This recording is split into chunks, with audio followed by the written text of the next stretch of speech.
कसाब को इतने समय तक पालना तो बिल्कुल भी नहीं था, ना उनके मन में था ये होना चाहिए था। वो ट्रीटमेंट कसाब को रखकर एक नहीं, वो तो नहीं था कम से कम। सुन लीजिए आदेश जी, सुरेंद्र जी को सुनिएगा, बड़ी इंटरेस्टिंग बात बता रहे हैं, शायद उसका जवाब देने का आपका मन कर जाए। सुरेंद्र जी, अंग्रेजी को की सेना में हिंदुओं को ठीक है, एक सेकंड, सुरेंद्र जी को सुनिए। आदेश जी सुनिए, आदेश जी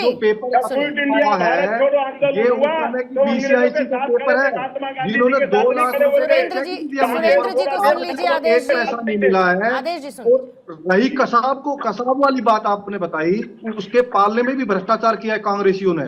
54 करोड़ रुपए का बजट बना दिया। एक जिस आदमी ने 166 लोगों को मारा, उसके पालने पोसने में भी भ्रष्टाचार किया। जो सैनिक जो लड़ रहे थे, जो सैनिक जख्मी हुए, उनका इलाज नहीं करवाया, उनको ट्रीटमेंट नहीं किया गया, उनको पैसा नहीं दिया गया। पर जो ये बात कही उस समय सोनिया गांधी की जय बोलते थे लोग, भारत माता की नहीं। और वो तो कसाब जिंदा पकड़ा गया, नहीं तो भगवा आतंकवाद का रूप देने की पूरी प्लानिंग थी उस समय, जो है ना, उस समय की सरकार की। और आपने देखा होगा, मैं उस हमले से आउट करने के बाद मेडिकल बोर्ड आउट कर दिया मुझे, 100% मेडिकल आउट करके, और 1 रुपया अपने सैनिक को पेंशन नहीं दे रहे। अरे वो हमला लड़ा जो पूरी देश दुनिया नाटती थी, उसमें कुछ नहीं से मना कर दिया था, किसी की एंट्री नहीं हुई वहां पे। जो लड़के पहुंचे, अगर आज की सरकार जिस तरीके से अपने सैनिकों का सम्मान करती है, उस समय की सरकार भी ऐसा सम्मान करती है। भगवा आतंकवाद की बात उन्होंने छेड़ ही दी है, तो पूरा का पूरा सैफरन टेररिज्म वर्ड को कॉइन करना, ये सब कुछ तो हमने देखा ही है ना। और जैसे जैसे पन्ने खुल रहे हैं कांग्रेस के, खुद उनके लोग आकर खोल रहे हैं, बहुत मुश्किल हो जाएगा इन दागों से छुटकारा पाना कांग्रेस के लिए। मैंने पहले भी कहा कि 2004 से लेकर के या 9 तक की हम जिक्र करें तो लगभग 21 घटनाएं, बड़ी घटनाएं हुई आतंकवादी। और 2009 से लेकर के 14 तक की बात करेंगे तो 5 घटनाएं हुई हैं। मतलब 2004 से लेकर के 9 तक का एक ऐसा काल था जो पूरा देश उस समय दहल रहा था। और जहां 26/11 की हम बात कर रहे हैं, सीधा चैनल्स लाइव दिखा रहे थे उसको। जो अभी ऑपरेशन सिंदूर जो किया और उससे पहले पहलगाम जो हमला हुआ, पूरे देश ने देखा, वही उबाल था, उससे ज्यादा बड़ा उबाल था।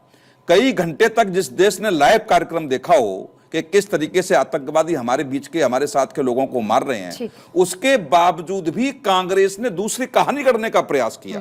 आप देखिए, हाथों में कलाव थे उनके, उसको लेकर के आपने हिंदुत्व वाली घटना, हिंदुत्व से जोड़ने का काम किया। और मुझे कष्ट इस बात का फिर भी है कि जब हिंदुत्व भगवा आतंकवाद को गढ़ने का प्रयास किया, तब भी भाजपा की चुप्पी थी। भाजपा ने जो विरोध करना चाहिए था सड़कों पर उतर के, भगवा आतंकवाद शब्द आने के बाद नहीं किया। वो ठीक है, आपने रैली में कह दिया, प्रेस कॉन्फ्रेंस करके कह दिया, लेकिन जिस तरीके से कांग्रेस को घेरना चाहिए था। और आप देखेंगे 2014 के चुनाव में भी एंटनी साहब की अध्यक्षता में जो कमेटी बनी, उन्होंने भी यह स्वीकार किया कि आप हिंदुत्व से बहुत दूर जा चुके हैं, एक पक्ष की तरफ ज्यादा जा रहे हैं। जो एक अभी पुस्तक का जिक्र हो रहा था जहां ओबामा साहब का था, वो निश्चित तौर से है।